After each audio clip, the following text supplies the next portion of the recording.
Perkenalkan, saya Wulan Purnamasari dari kelas 1E, Program Studi Pendidikan Bahasa Inggris. Pada video kali ini, saya akan membahas dua konsep penting yang sangat berpengaruh dalam hubungan internasional dan pertahanan negara, yaitu geopolitik dan geostrategi. Indonesia sebagai negara kepulauan terbesar di dunia memiliki posisi yang sangat strategis, dan karena itu pemahaman tentang geopolitik dan geostrategi menjadi sangat penting. Dalam video ini bukan hanya membahas teori, tetapi juga saya akan membahas contoh kasus nyata yang ada di Indonesia.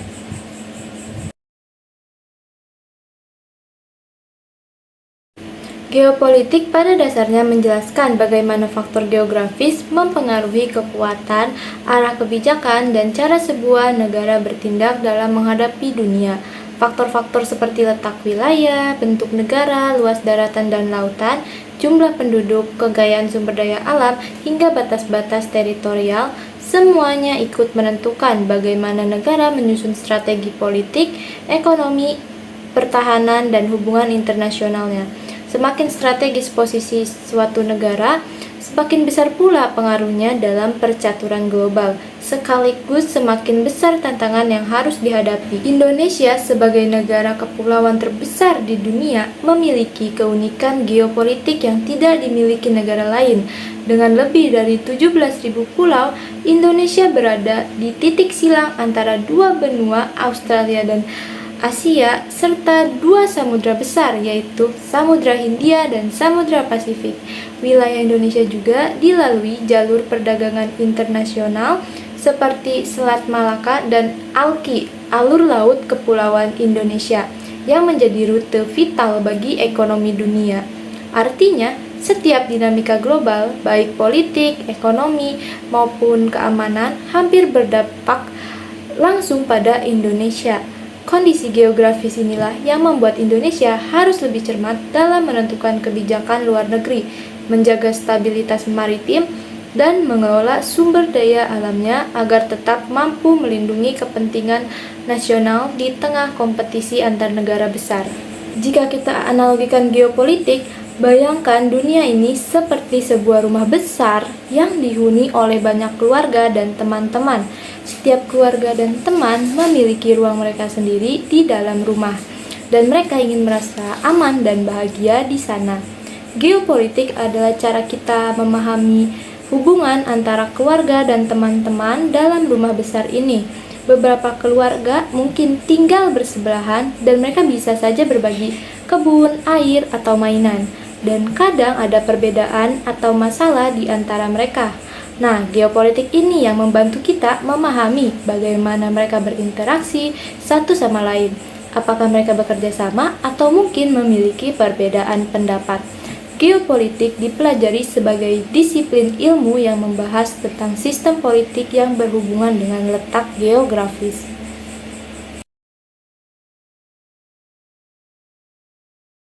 Tujuan geopolitik Indonesia pada dasarnya adalah memastikan bahwa seluruh aspek kehidupan berbangsa dan bernegara selalu mengarah pada perlindungan kepentingan nasional, penguatan kedaulatan, serta terjaminnya keutuhan wilayah dari ancaman apapun.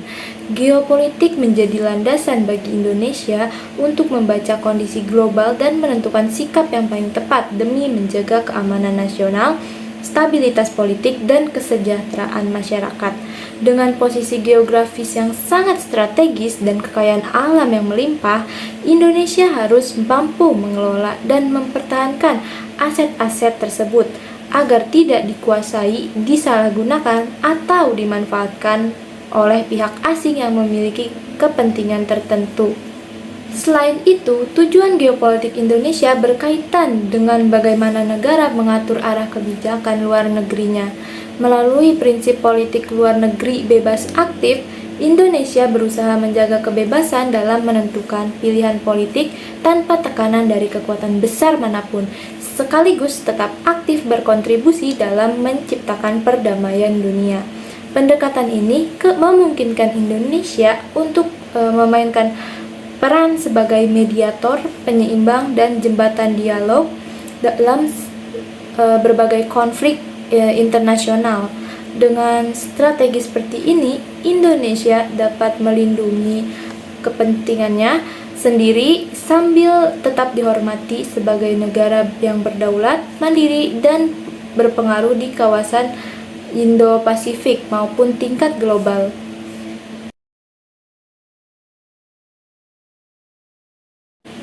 Jika geopolitik berbicara tentang cara berpikir, maka geostrategi adalah cara bertindak. Secara etimologis, geostrategi berasal dari dua kata, yaitu geo yang berarti bumi dan strategi yang berarti usaha yang direncanakan untuk mencapai tujuan tertentu.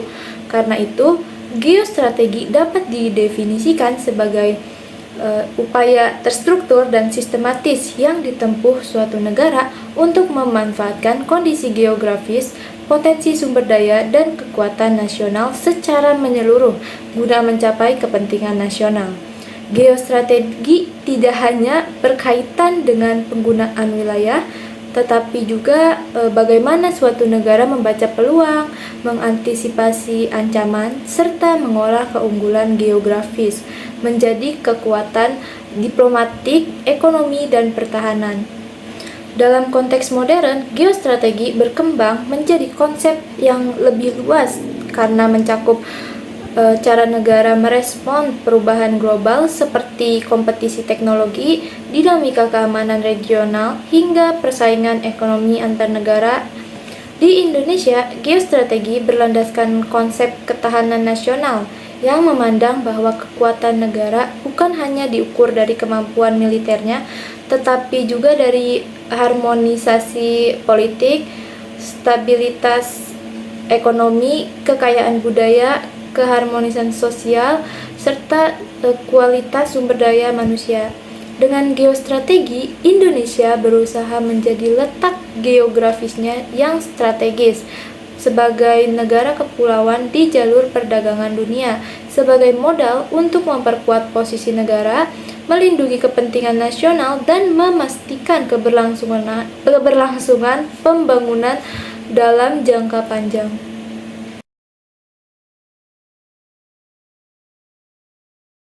Geopolitik itu seperti gambaran besar tentang posisi dan kondisi suatu negara. Ia menjelaskan kita ini ada di mana, punya apa, dan menghadapi apa. Misalnya, Indonesia yang terletak di antara dua benua dan dua samudra, lalu punya ribuan pulau dan berada di jalur perdagangan dunia. Itu semua adalah realitas geopolitik. Lalu dari pemahaman itu, muncullah geostrategi. Kalau geopolitik ini menjelaskan posisi kita, geostrategi menjelaskan apa sih yang harus kita lakukan dengan posisi tersebut. Geopolitik bilang kita negara kepulauan strategis. Geostrategi menjawab, kalau begitu kita harus memperkuat laut, membangun pelabuhan, menjaga perbatasan, dan mengembangkan diplomasi maritim. Hubungan keduanya ini seperti pertanyaan dan jawaban. Geopolitik memberi gambaran, strategi memberikan langkah. Geopolitik adalah kondisi, geostrategi adalah tindakannya. Tanpa memahami geopolitik, strategi bisa salah arah, tapi tanpa strategi, posisi yang strategis pun tidak akan menghasilkan kekuatan. Karena itu, Indonesia selalu menghubungkan keduanya. Letak kita yang strategis melahirkan strategi poros maritim dunia.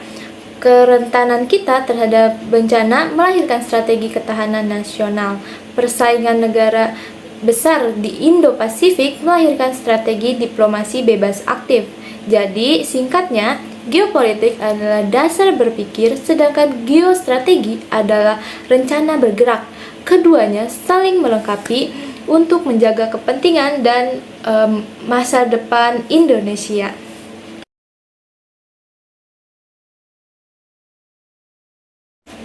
Contoh kasus geostrategi dan geopolitik di Indonesia yang pertama ada sengketa Laut Natuna Utara, Laut Cina Selatan.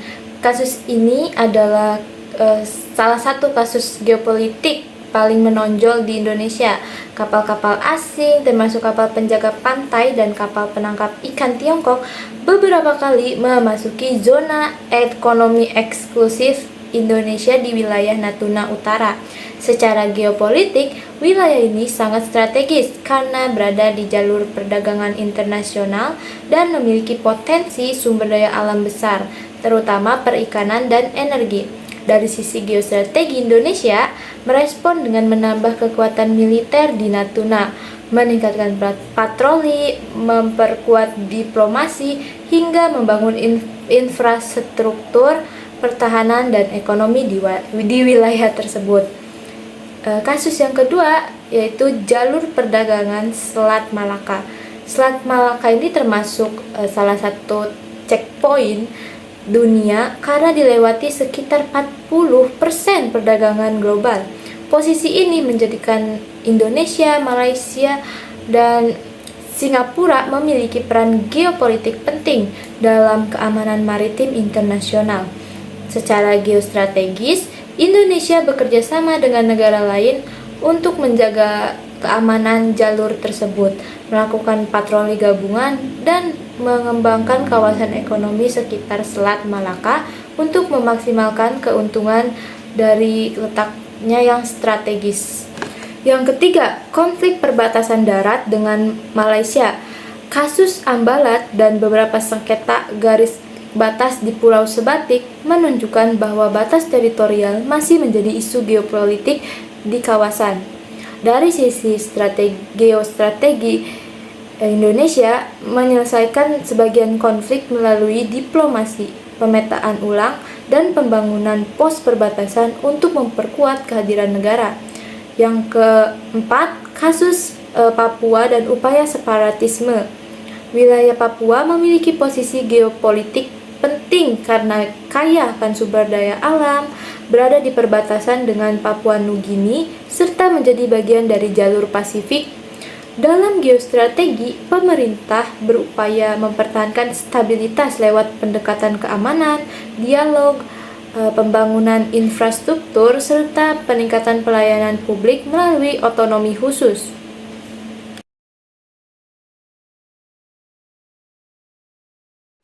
Di era sekarang, ancaman terhadap negara tidak lagi hanya datang dari perang atau serangan militer. Banyak ancaman muncul tanpa suara, tanpa senjata, dan seringkali tidak terlihat. Inilah yang disebut ancaman geopolitik modern. Ancaman-ancaman ini muncul karena dunia sudah makin terselubung, teknologi semakin canggih, dan persaingan antar negara semakin kompleks. Salah satu ancaman terbesar adalah perang informasi melalui media sosial, narasi palsu, propaganda, dan hoaks politik bisa dengan cepat memecah belah masyarakat, mempengaruhi opini publik, bahkan membuat sebuah negara kehilangan stabilitas dari dalam. Tanpa satu pun peluru ditembakkan, sebuah negara bisa jadi kacau hanya karena informasi yang salah. Ancaman berikutnya adalah serangan siber. Negara, perusahaan, bahkan lembaga penting bisa diserang kapan saja, mulai dari peretasan data, gangguan infrastruktur digital, hingga pencurian teknologi sensitif. Serangan siber ini dilakukan oleh hacker profesional, kelompok kriminal, atau bahkan intelijen dunia. Dampaknya bisa sangat besar karena dunia sekarang bergantung pada sistem digital. Ada juga yang disebut ancaman ekonomi. Di dunia yang saling terhubung, negara bisa ditekan lewat investasi, perdagangan, atau ketergantungan bahan baku.